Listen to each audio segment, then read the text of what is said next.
Good morning all of you. Today we are going to discuss about the second lecture of the surface chemistry. In the previous video we have learnt about the basic terms. देखिए बेटा आज का जो lecture है वो हम थोड़ा सा आगे बढ़ाते हैं as we study about the adsorption and absorption. What is the difference between the adsorption and absorption? So first of all we are discuss the difference between the adsorption and absorption. As we know, adsorption is a surface phenomena,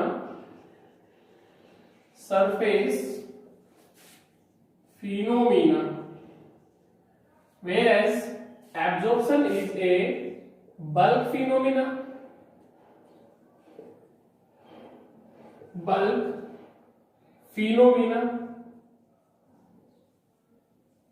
It means the adsorption when the concentration increases on the surface of the adsorbent surface, as we know, that is known as surface phenomena. If the concentration of adsorbate increases in the bulk, that is known as bulk phenomena.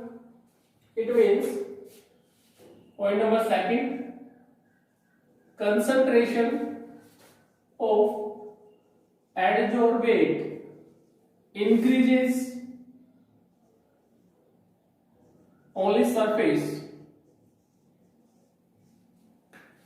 यानी concentration अगर surface पे increase हो रही होती है तो वो terms हम क्या बोलेंगे भैया एडसोर्बेंट में. Concentration in the second point, concentration as surface as well as in bulk remains same. Concentration remains same. Concentration को बोल सकते हैं remains same as well as in bulk or surface of the adsorbent. Third, in the beginning,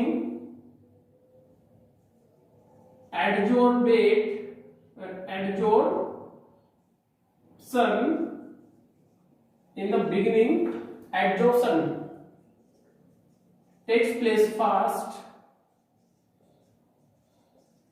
In the beginning, adsorption fast होता है शुरुआत में, and then धीरे धीरे डिक्रीज होता चला जाता है जब तक कि इक्विलिब्रियम अटेंड नहीं होता तब तक, यानी till the equilibrium. Whereas absorption, the rate of absorption remains same.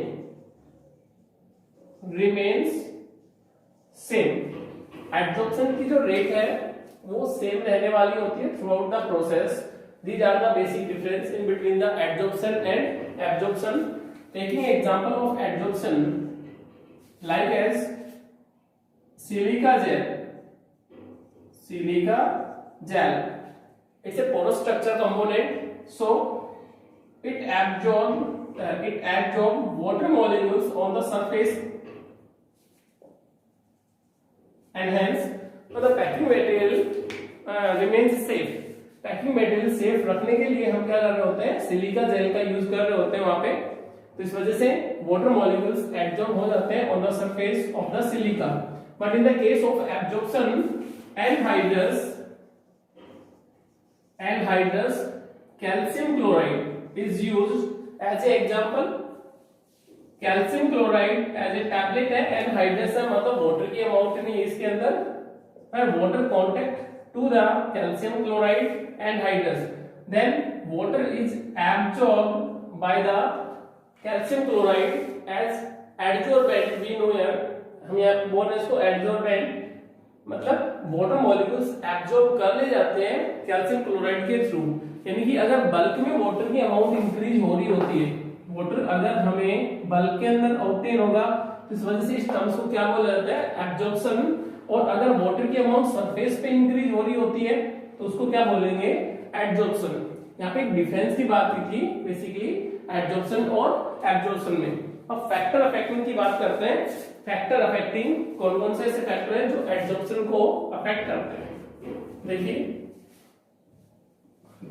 Basically factor affecting में सबसे पहले सरफेस एरिया देखेंगे, नेक्स्ट इसके अंदर एडजॉर्बेंट की नेचर, एडजॉर्बेट की नेचर है, और temperature and pressure.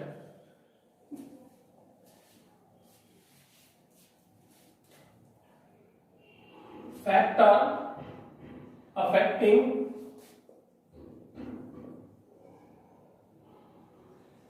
Adsorption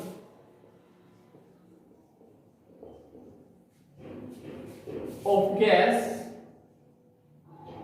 on solid surface. That gas is known as adsorbate,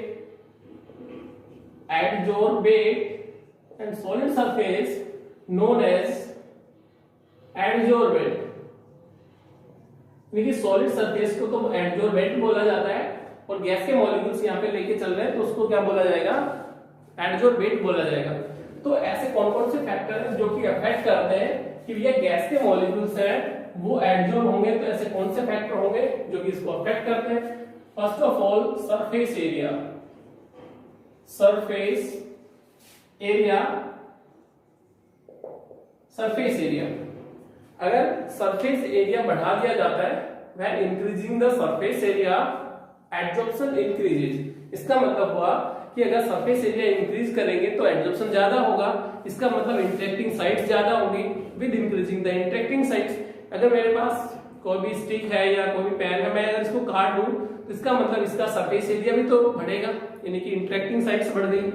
यानी सॉलिड सब्सटेंस को जब भी उसको पाउडर फॉर्म में लेके आते हैं तो उनका सरफेस एरिया बढ़ जाता है, और सरफेस एरिया बढ़ने से नंबर ऑफ इंटरेक्टिंग साइट्स बढ़ जाती है। इंटरेक्टिंग साइट्स बढ़ने से क्या हो गया, एडजॉर्प्शन इंक्रीज हुआ। सरफेस एरिया इंक्रीजेस, यानी कि सरफेस एरिया अगर इंक्रीज होगा देन एडजॉर्प्शन इंक्रीजेस। फिर increasing the surface area adsorption increases. Second, nature of adsorbate. Adsorbate क्योंकि हमने यहाँ पे क्या लिया हुआ है, गैसेस स्टेज में लिया हुआ है, तो हम कुछ एग्जांपल देखेंगे गैसेस की। जैसे हाइड्रोजन है, नाइट्रोजन है, कार्बन मोनोऑक्साइड, मीथेन ले सकते हैं, कार्बन डाइऑक्साइड ले सकते हैं, अमोनिया मॉलिक्यूल्स हो सकता है, सल्फर डाइऑक्साइड हो सकता है। These are the experimental based data we are discussing here. So adsorption increases. क्यों इंक्रीज हो रहे हैं इनमें, क्योंकि यहाँ पे क्रिटिकल टेम्परेचर इंक्रीज हो रहे हैं। अगर मैं बात करूं क्रिटिकल टेम्परेचर का, देखिए हाइड्रोजन का होता है भैया 33 केल्विन, जहाँ पे सल्फर डाइऑक्साइड का होता है 430 केल्विन के नियर अबाउट। इसलिए मैं बोल सकता हूं एडजॉर्प्शन इंक्रीज होगा। एडजॉर्प्शन इंक्रीज हुआ, क्रिटिकल टेम्परेचर इंक्रीज हुआ, इसका मतलब क्या हुआ, लिक्विफिकेशन इंक्रीज होगा। लिक्विफिकेशन इंक्रीज होगा। यहाँ पे क्रिटिकल टेम्परेचर का मतलब को समझते हैं।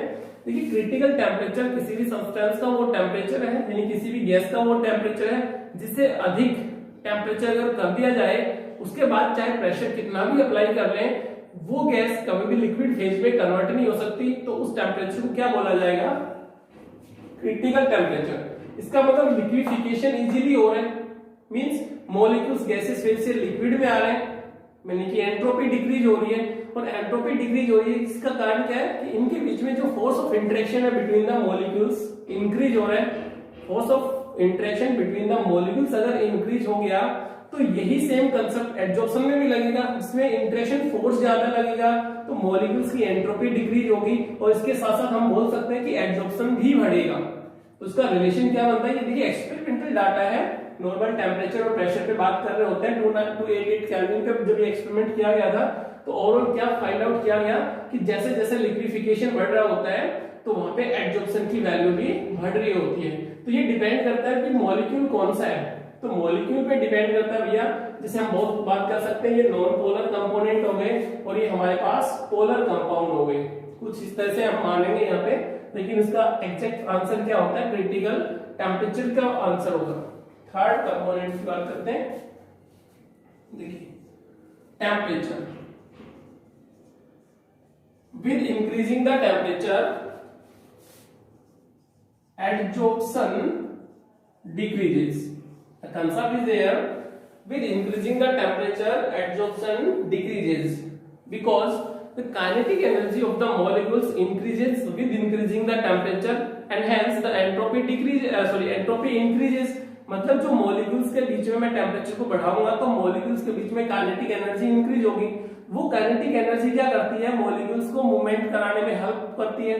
मींस जब काइनेटिक एनर्जी बढ़ाएंगे तो मॉलिक्यूल्स के बीच में मूवमेंट बढ़ेगा। मूवमेंट्स का मतलब मॉलिक्यूल्स वहां से भागेंगे, मॉलिक्यूल्स दूर होने की कोशिश करेंगे, तो वहां पे क्या हो गया, एडजॉर्प्शन क्या हो गया, डिक्रीज हो गया। मतलब उन मॉलिक्यूल्स के अंदर रैंडमनेस बढ़ जाती है, इसलिए टेम्परेचर इंक्रीज करने के साथ साथ क्या हो रहा होता है, एडजॉर्प्शन डिक्रीज होगा। इसका एक्सपेरिमेंटल बेस पे जो वैल्यू है वो देख लेते हैं नाइट्रोजन के एग्जांपल के साथ। यानी नाइट्रोजन का जो एग्जांपल लिया गया तो पाया गया कि 273 केल्विन टेम्परेचर पे नाइट्रोजन 10 ml एडजॉर्ब हुई, टेम्परेचर बढ़ा के 244 किया गया, तो इसका जो वैल्यू मिला वो 20 ml मिलता है।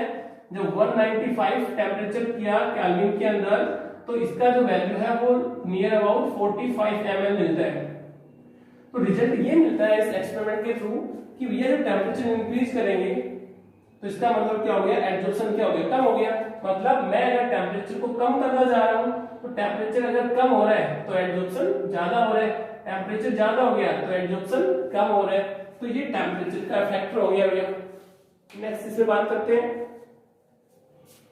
प्रेशर की।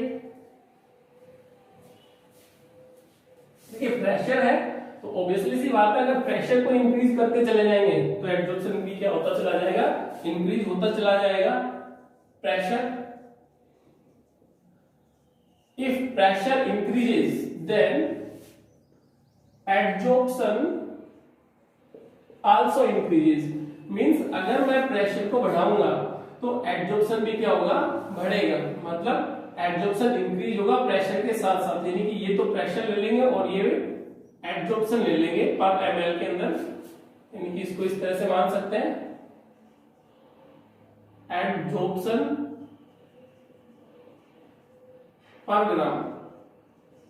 पर ग्राम पे अगर हम एडजॉर्प्शन की अमाउंट देखें ml के अंदर तो उसका जो अपने पास ग्राफ मिलेगा वो इंक्रीज होता और मिल रहा होता है, क्योंकि अगर प्रेशर बढ़ाएंगे तो इंटरेक्शन ज्यादा होगा between the adsorbent and adsorbent surface and hence with increasing the pressure we know adsorption increases। and fifth one is अच्छा जो हमारा फैक्टर है वो कह सकते हैं एक्टिवेटेड का, activated surface as activated in case like as silica और चारकोल। अगर मैं चारकोल सरफेस की बात करता हूं तो चारकोल सरफेस कहें या सिलिका बोले तो इनका मतलब हुआ कि चारकोल सरफेस क्या होती है, थोड़ी सी पोर स्ट्रक्चर होती है, सिलिका भी पोर स्ट्रक्चर होती है। इसका मतलब उनके अंदर सरफेस एरिया ऑब्वियसली सी बात है ज्यादा होगा पोर स्ट्रक्चर के अंदर, तो सरफेस एरिया इंक्रीज होने की वजह से उनके अंदर एडजॉर्प्शन ज्यादा होता है। इसलिए हम एग्जांपल किसका लेते हैं, या तो सिलिका जेल का एग्जांपल लेंगे या फिर चारकोल सरफेस का लेंगे। चारकोल का मीनिंग हुआ कि इसमें भैया 90% कार्बन कंटेनिंग होता है, 90% कार्बन कंटेनिंग कंपाउंड को ही हम क्या बोलते हैं, चारकोल। तो चारकोल क्या करता है, इम्प्योरिटीज को या गैस को वो तेजी से एब्जॉर्ब करता है, तो इसलिए हम चारकोल यूज कर रहे होते हैं। अगर इसी चारकोल को मैं एक्टिवेट कर दूं, एक्टिवेट का मतलब इसी चारकोल को क्या कर दूं, रफ बना दूं, मींस चारकोल की सरफेस को यहाँ पे रफ कर दिया जाता है, तो ये क्या हो गया, सरफेस में इंटरेक्टिंग साइट्स बढ़ गई बिटवीन द एडजॉर्बेंट और एडजॉर्बेंट। इस वजह से एडजॉर्प्शन उसमें भी क्या होता है, ज्यादा होता है। तो ये कुछ बेसिक फैक्टर्स थे जो कि अफेक्ट करते हैं कि एडजॉर्प्शन अगर इंक्रीज हो रहा होता है या डिक्रीज हो रहा होता है। नेक्स्ट इसी में अगर बात करेंगे तो हमें बेसिकली दो तरह का एडजॉर्प्शन मिलेगा, physical adsorption and chemical adsorption. इसकी बात भी कर लेते हैं। देखिए फिजिकल एडजॉर्प्शन की अगर बात करेंगे तो यहाँ पे van der Waals force of interaction आएगा, और केमिकल एडजॉर्प्शन के अंदर केमिकल बॉन्ड का फॉर्मेशन होगा, वो आयनिक भी हो सकता है और कोवेलेंट भी हो सकता है। यानी एग्जाम के पॉइंट ऑफ व्यू से सबसे इंपॉर्टेंट जो अपना फैक्टर हो गया वो एडजॉर्प्शन में केमिकल एडजॉर्प्शन और फिजिकल एडजॉर्प्शन। सबसे पहले फिजिकल देखेंगे, physical adsorption,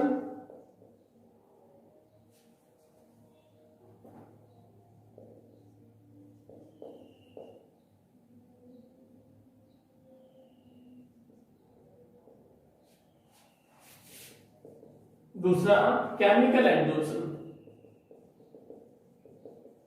chemical adsorption.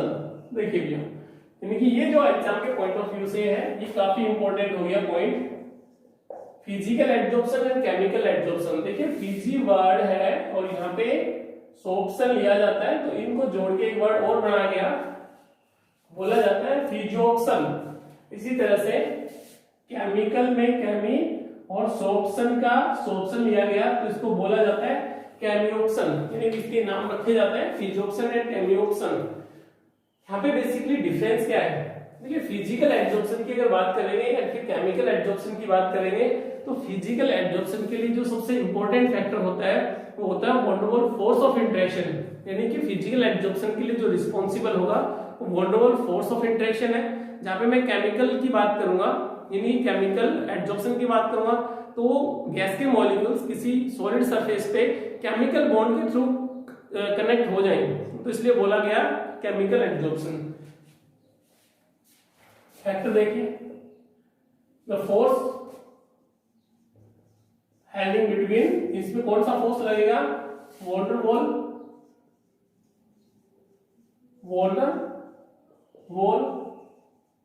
Force.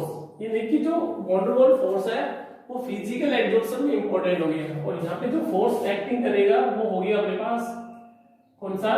Chemical bond, chemical bond. ये केमिकल बॉन्ड यहाँ पे आयोनिक भी हो सकता है या फिर कोवैलेंट भी हो सकता है भैया, यानी कि यहाँ पे जो केमिकल बॉन्ड का फॉर्मेशन होगा, और यहाँ पे केमिकल बॉन्ड को छोड़ के हम बात करेंगे इसकी वॉन-डेर-वाल फोर्स ऑफ इंटरेक्शन की। सेकंड, इसमें एक्टिवेशन एनर्जी की रिक्वायरमेंट नहीं होती, no requirement of activation energy,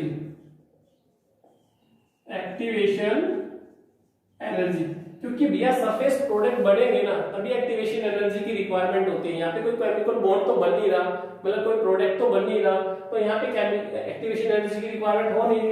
इसमें क्या बोलेंगे? रिक्वायर्ड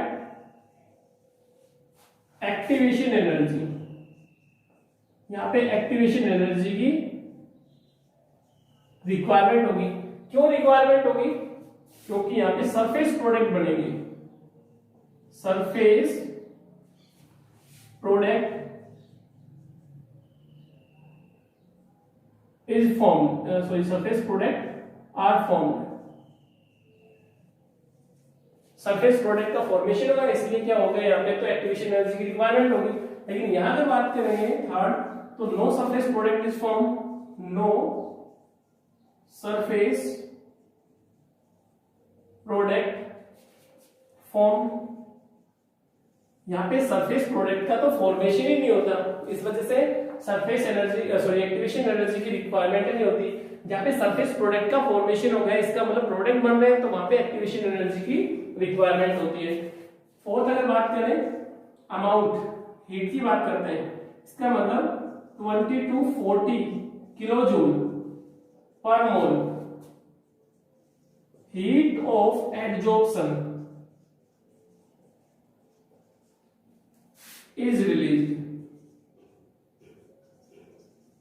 यानी कि यहाँ पे जो हीट रिलीज होती है वो 20 to 40 किलो जूल के नियर अबाउट होती है। Means the amount of heat released when per gram of adsorbate adsorb on the adsorbent surface, then amount of heat released known as heat of adsorption, whereas 40 to 400 kilojoule per mole heat of adsorption release। Fifth अगर बात करेंगे तो यहाँ पे देखिए unimolecular layer का formation होगा, unimolecular layer formed unimolecular layer का फॉर्मेशन होगा, here multi molecular layer is formed, multi molecular layer is formed. Means अगर मैं हाइड्रोजन गैस की बात कर रहा होता हूं तो हाइड्रोजन गैस किसी भी एडजॉर्बेंट सरफेस के ऊपर एज ए क्लाउड आके रुक गई, यानी one to one force of interaction की वजह से रुक गई, तो हम बोल सकते हैं कि हाइड्रोजन गैस अगर फोर्स ऑफ इंटरेक्शन यानी one to one force of interaction से रुक जाती है तो वो नंबर ऑफ लेयर्स का फॉर्मेशन कर सकती है। लेकिन अगर मैं मल्टी मोलिकुलर लेयर की बात कर रहा हूं तो यहाँ पे अगर हाइड्रोजन गैस है किसी भी सॉलिड सरफेस के ऊपर अगर आएगी तो सिर्फ एक ही लेयर का फॉर्मेशन करती है, उसमें नंबर ऑफ लेयर्स नहीं होती। इसलिए बोला जाता है कि ये मल्टी मोलिकुलर लेयर का फॉर्मेशन करेगा, ये यूनिमोलिकुलर लेयर का फॉर्मेशन करेगा। कुछ इंपॉर्टेंट केसेस ये थे हमारे पास। लेकिन अगर दोनों में अब टेम्परेचर और प्रेशर की बात करें तो टेम्परेचर बढ़ाने पे ये कम होगा, ये भी कम होगा। प्रेशर अगर इंक्रीज किया जाए, प्रेशर इंक्रीज करने से फिजिकल एडजॉर्प्शन भी इंक्रीज होता है और केमिकल एडजॉर्प्शन भी इंक्रीज होता है। मींस अगर मैं टेम्परेचर को बढ़ाऊंगा तो उसमें चाहे फिजिकल एडजॉर्प्शन हो या फिर केमिकल एडजॉर्प्शन हो, दोनों ही डिक्रीज होंगे। अगर मैं प्रेशर को इंक्रीज करूंगा तो इसका मतलब चाहे फिजिकल एडजॉर्प्शन हो और चाहे आपका केमिकल एडजॉर्प्शन हो, दोनों ही आपके इंक्रीज होंगे। ये बेसिकली इनके अंदर दोनों में डिफरेंस है। एग्जाम के पॉइंट ऑफ व्यू से काफी इंपॉर्टेंट है। इन बातों को समझते हैं आप one to one force of interaction और केमिकल बॉन्ड किस तरह से फॉर्म करते हैं। ये मेटालिक सरफेस पे देखिए, यानी कि अगर डायग्रामेटिकली बात करें तो एक तरह से मैं कहूंगा कि इनकी मैकेनिज्म की बात कर ली जाए कि भैया मैकेनिज्म के अकॉर्डिंग इसको किस तरह से समझा जाएगा, फिजिकल एडजॉर्प्शन में या फिर केमिकल एडजॉर्प्शन में। यानी कि मैकेनिज्म देखिए इसकी, अगर मैं निकिल सरफेस की बात करूं तो निकिल सरफेस मेरे पास यहां पर एज ए एडजॉर्बेंट वर्क कर रही है। हाइड्रोजन मॉलिक्यूल यानी H2 हाइड्रोजन मॉलिक्यूल्स जब निकिल सरफेस के कांटेक्ट में आएगा तो यहाँ पे देखिए दोनों के बीच में एडजॉर्बेट और एडजॉर्बेंट के बीच में इंटरेक्शन होना शुरू हुआ। ये इंटरेक्शन आपका दो तरह का हो सकता है, फिजिकल भी हो सकता है, केमिकल भी हो सकता है। यानी कि फिजिकल का मतलब वहां पे बॉन्ड फिनोमिना नहीं होता, केमिकल में बॉन्ड फिनोमिना हो गया। तो अगर मैं बात कर रहा होता हूं जब ये एक दूसरे के कांटेक्ट में आए तो इसका मतलब क्या है कि भैया यहां पर सबसे पहले मैं बात कर लेता हूं हाइड्रोजन मॉलिक्यूल निकिल सरफेस के साथ इंटरेक्शन में आए और ये इंटरेक्शन बोला गया वीक इंटरेक्शन। वीक इंटरेक्शन का मतलब one to one force of interaction. अगर इसके बाद हमने टेम्परेचर को इंक्रीज कर दिया, when temperature increases then the molecules of hydrogen is removed out, यानी कि मॉलिक्यूल्स क्या है हाइड्रोजन के रिमूव हो जाते हैं। तो ये जो इंटरेक्शन है ना एक तरह का क्या बोला जाता है, weak van der Waal force of interaction बोला गया। मतलब यहाँ पे किसी ने किसी केमिकल बॉन्ड का फॉर्मेशन नहीं हुआ, म्यूचुअल शेयरिंग ऑफ इलेक्ट्रॉन्स नहीं हुआ, इलेक्ट्रॉन्स कंबाइन नहीं हुए, सिर्फ एक इंटरेक्शन हुआ। ऑर्बिटल ओवरलैपिंग का कोई कंसेप्ट नहीं है यहाँ पे कि हाइड्रोजन के मॉलिक्यूल्स निकिल के एटम के साथ या ऑर्बिटल ओवरलैपिंग के अंदर आ रहे कि नहीं आ रहे, यहाँ पे ऐसा कोई कंसेप्ट ही नहीं है।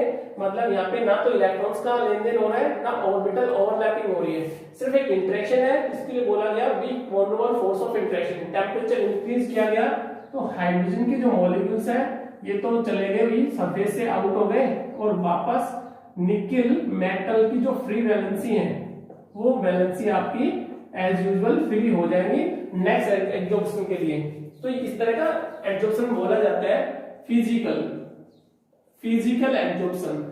अब मैं केमिकल की बात कर लेता हूं तो केमिकल में क्या करते हैं कि हाइड्रोजन गैस की जो मॉलिक्यूल्स हैं वो निकिल सरफेस के साथ जब इंटरेक्शन में आएंगे तो इसी तरह का इसमें भी तो डायग्राम बनाएंगे। ये आपकी निकिल सरफेस हुई, ठीक है। सेकंड वही हाइड्रोजन के बीच में तो बॉन्ड ब्रेक होना शुरू हो जाता है और निकिल के साथ बॉन्ड फॉर्मेशन फिनोमिना अप्लाई होना शुरू हो जाता है। मींस ये हमारे पास निकिल सरफेस है भी निकिल। तो ये देखिए जो पुराना बॉन्ड है, हाइड्रोजन का जो कोवेलेंट बॉन्ड है ये ब्रेक होना शुरू हो जाता है, तो मैं बोल सकता हूँ क्या एक तरह से ये क्या हो गया, ट्रांजिशन स्टेट हो गया। तो ट्रांजिशन स्टेट के अंदर जो पुराने बॉन्ड होते हैं वो तो टूटने शुरू हो जाते हैं और नए बॉन्ड का फॉर्मेशन होना शुरू हो जाता है। तो एडजॉर्बेट एंड एडजॉर्बेंट के बीच में इंटरेक्शन तो शुरू हो गया, लाइक एज ट्रांजिशन स्टेट। इसका मतलब जहां पे इस कंडीशन को हम फॉलो करते हैं वहां पे एक्टिवेशन एनर्जी को शो करेंगे। आगे हम बात करेंगे फाइनल, तो निकिल के साथ हाइड्रोजन का बॉन्ड फॉर्म हो जाता है, यानी हाइड्रोजन बॉन्ड का फॉर्मेशन हो गया, मींस यहाँ पे सरफेस प्रोडक्ट बन गई, हाइड्रोजन का मॉलिक्यूल्स निकिल पे आ गया, तो मैं बोल सकता हूं क्या ये एक तरह का सरफेस प्रोडक्ट बन गया, सरफेस प्रोडक्ट बन गया। इसके बाद मान लो अगर आपने टेम्परेचर को इंक्रीज किया तो बोला गया था एब्जॉर्प्शन क्या होगा, डिक्रीज होगा, लेकिन यहाँ पे सरफेस प्रोडक्ट बन गया, इसका मतलब प्रोडक्ट का पार्टीशन हो गया। अगर यहाँ से टूट भी जाता है, बॉन्ड ब्रेकिंग हो भी जाती है, तो हम ऐसा बोलेंगे इसको कि हाइड्रोजन किसके साथ है भैया, निकिल के साथ, और बाकी वैलेंसी फ्री रहेंगे।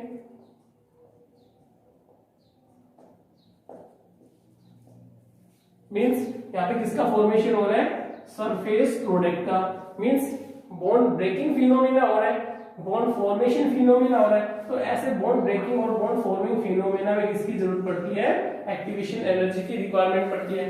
तो इस तरह का देखिए ये अब क्या कहलाएगा, केमिकल